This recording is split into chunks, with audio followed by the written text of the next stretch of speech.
I'm Howard Clark, and I've been a parishioner at Holy Innocents since 1986. I'd like to tell about a time back when I was in junior high school in eastern North Carolina, a small town. Social mores were very different in that era. The races were strictly segregated on everything. There were separate bathrooms, there were separate water fountains, there were separate restaurants. African Americans couldn't go in the public pool. There were even separate textbooks, I learned later. All, of course, separate but unequal.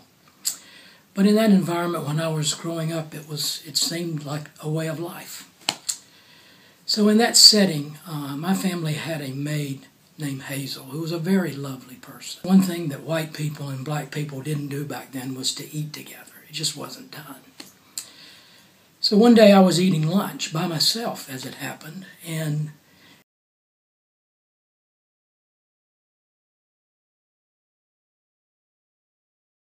so my immediate reaction was to get up and leave, and I did that.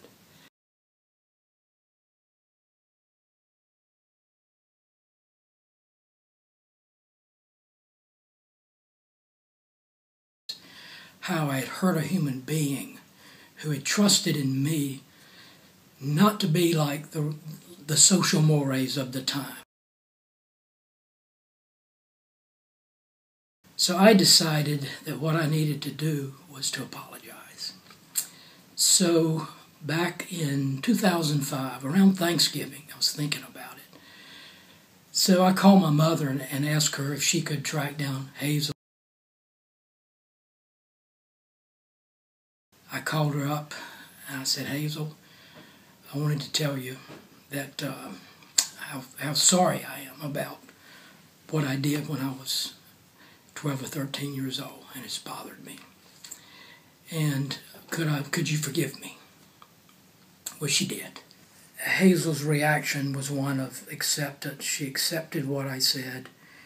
She told me how much she loved me, how much she enjoyed being with our family, and how much we had meant to her. So within that holy moment, I became to realize how two human beings who hadn't seen each other in 40 years or so could be pulled together and could love each other